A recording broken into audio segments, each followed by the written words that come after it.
بس هنا صوت كمان، الصوت مو اي صوت، تقريبا 3 دي او شيء زي كده، يعني تسمع من السماعه دي والسماعه دي.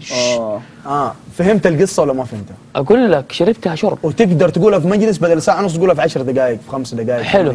وانت عارف انا من الناس اللي مثلا بتابع فيلم ما اتابع مرتين ثلاثه. هذا الفيلم الصوتي تابعته يمكن 3 أو 4 مرات. سمعته اكثر اقول لك انا ما احب اتابع الشيء مرتين ثلاثه. طيب هذا 4 مرات او 5 مرات. اكيد معناته في قصص انبياء وفي قصص ايوه في. لا، وهذا ميزه مثلا نسمع حاجه، ميزه يعني انه تتخيل بأي شك. تتخيل صح، الميزه انه تتخيل. اول مره صليت ايش اسمه، اول مره سمعت الفيلم هذا طبعا المسيح الدجال، سمعته في الليل لحالي كده، كنت حاط سماعه، اقسم بالله يا جماعه غلقت قمت اصلي الوتر لحالي. اي تؤمن بالله والله العظيم تجدد ايمانك على طول. ورب الكعبه فجعني. لا والله رهيب. اذا طلعت من هنا يبي والله اجرب، لانه انا عبد الرحمن جربت هذا الشيء. الكتاب هذا حق المسيح الدجال، رحت المكتبه يا اخي، انا ايش اللي شدتني صورته، صوره مخيفه مكتوب المسيح الدجال، وفتحت يا اخي حاطين صور كذا كرتونيه زي ما قال عبد الرحمن، الحدث خوف وهدس، بس راسمين رسومات تخوف. كانت على للناس المتوسطه البدايه. شدك نفس هذا، يقول لك في الليل والله ما كنت اقرا الا في الليل، فتره قراءه الليل ذي كمان مع الايموشن، وقصته تحسها ما محببه للنفس. حتى الرسول صلى الله عليه وسلم ايش قال عن مسيح الدجال؟ قال اذا اتاكم من، اذا كنت فين بدر المسيح الدجال، اذا كنت في اذا تنفذ المدينه والمكه لا تدخل المسيح الدجال، لا يدخل المسيح الدجال. اذا جاء من الشرق من الصين هو اللي السور هذا في الينأى عنه.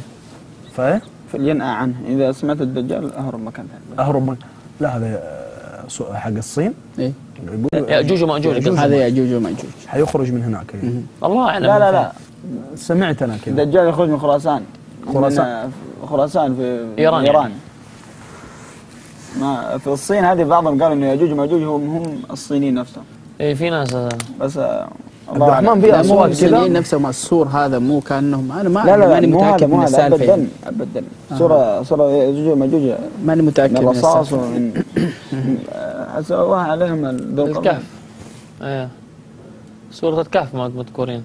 هذه قال لي عليها في قصص فرغ عليه قطره فمن استطاع في قصص ترى هذه استطاعوا له نقبه، يعني خرق ما هم يحفروا. الرسول صلى الله عليه وسلم ذكر الحديث قال حتى تكون مثل حلقه، يعني زي كذا حلقه يتعبوا بينهم وبين. ايوه يقولوا بكره اليوم الثاني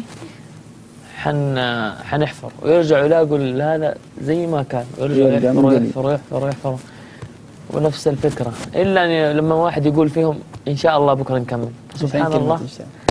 بس ما قالوا ان شاء الله، ما قالوا ان شاء الله. فلن تستطيع له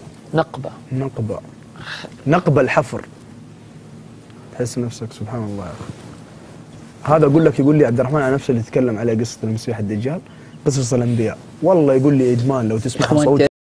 شبكة المجد، القنوات الآمنة للأسرة.